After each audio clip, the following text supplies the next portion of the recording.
Bastille, one big weekend. We're in Glasgow and we're just discussing early mornings and sleep. How are you getting on with that? Lack thereof. Total lack of sleep. But much early mornings and lack of sleep. I like how you introduced it as Bastille's big weekend. That's nice. It's true, it is yours. It's got your name all over it. Yeah, I mean, it's ours now. It's fine. We claimed it. Now look guys, you've obviously been travelling loads and loads and loads. I've been watching you on Instagram. How have the last 6 months been? Totally surreal. Yeah, we've been so busy that it's just been a bit of a whirlwindy, non-stop fun, I guess would be my way of describing my life to you. Which is whirlwind, non-stop fun. Yeah. Nice. Uncharacteristically positive. I know, I've never heard you be this happy. I'm not usually that positive. Is it a bit overwhelming sometimes? Is it a bit too much? I think overwhelming in the nicest possible way. Yeah. I wouldn't say too much, because then we'd be dead or we would have quit. We're overwhelmed by but the fact that people still want to hear us make music is insane. But yeah, I mean, it's not like we're so lucky. We've got the best job, and it's nice to be busy. You know, I think the second that we start looking ahead, and we're like, what are we doing for the next month? That's when I guess you get worried. I don't know, but it's, you know, like we're touring the US at the moment, and we're still at the point where, you know, every day, every couple of days, we're going to a new place we've never been to before, seeing different states, seeing different cities, and it's wicked. We're so lucky. How do you guys get on the road? How do we get on As in all four of you? Friends? Yeah. We hate each other. No, we get on really well. I don't know, we've never really... I shouted at Woody once, but then I apologised immediately. We shook hands and then cuddled. It was fine then after that. I think the thing is, because people assume that, I guess that it's only the four of us, but there's a whole team of crew and stuff. So altogether, I think there's about 12 of us, and so you know, you can go and do things with these people, because obviously, like, the less there are of you, the more sort of, I guess, annoyed you would be at each other. But like I said, there's like a crew of 12 of us, and we travel around with all of them. So we're pretty chilled out. We just try and do stuff as well. Like, I think the times where it gets weird is when like you don't have any days off, and it's just like gig, sleep, drive. It's like if you try and get out and like see a bit of the world, you know, see a bit of towns that you're in, and do things that are completely outside of music. Those things help you remain normal, I think. And that's the thing, you're actually travelling around the world with your job. Like, that's absolutely ridiculous. I know, it's insane. We're so lucky. I mean, like, most of the places that we've been to, I don't think any of us would have gone outside of our job. So yeah. Okay, so who's the messy one? Woody... Dan is, but Woody is messy in an interesting way. Like, occasionally when I've shared a room with him, he'll be kind of tidy, but he'll take up a lot of space with he'll like put nice piles of stuff, but he'll take up half the room. Dan's quite messy. I'm quite messy. We're all pretty messy.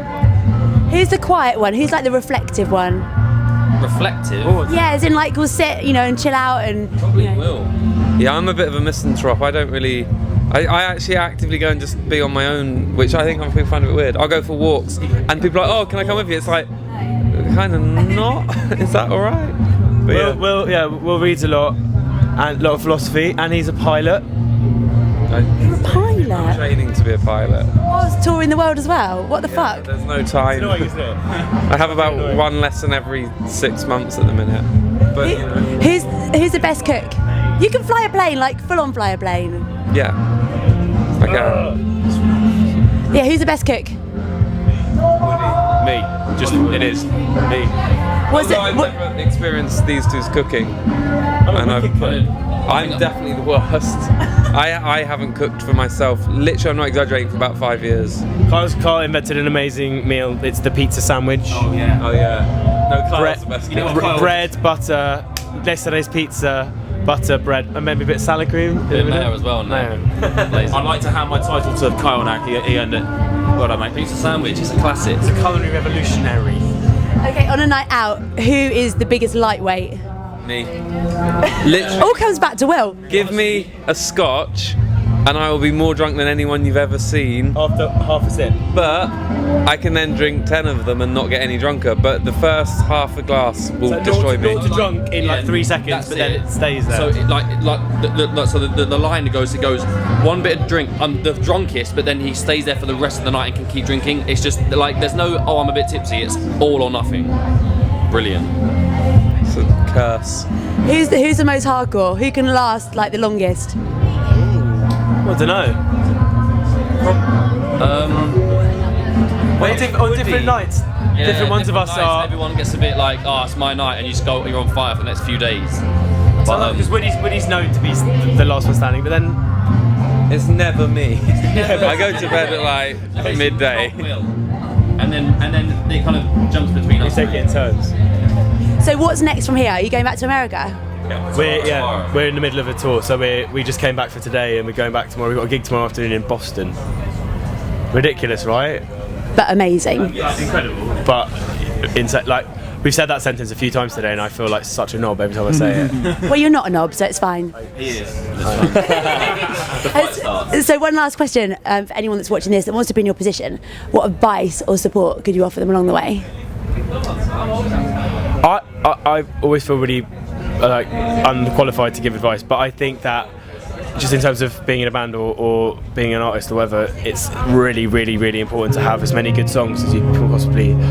You can't, whatever your sound is, people will remember a song. And I think if you're starting up, just to have as many as possible. Every time you think you've got a good one, try and better it.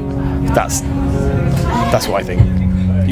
I always think much less specific to music what we're doing. Just if you're doing anything so creative or difficult, just perseverance. And often not having a backup plan's good.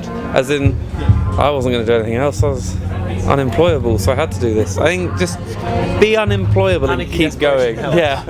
Just keep plodding away. Something will turn up, won't it? Something like this. What would you guys say?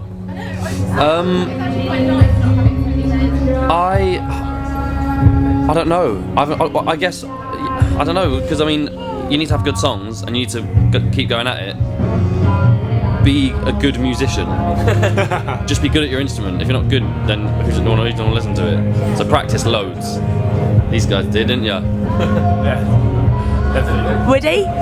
In a not too dissimilar vein to Will, I'd say be patient in that just because you got one song that you really like, don't feel that you've got to put it out straight away. Maybe just get a collection together, then you can just suddenly appear as a semi-finished product, and then people take you more seriously rather than just kind of stumbling around. That's what I would say. Well, look, thank you so much. Enjoy the rest of your tour. Try and get some sleep and have a little fun along the way, obviously. Love you guys. Love you guys to pieces. Bastille, Radio 1's big weekend in Glasgow.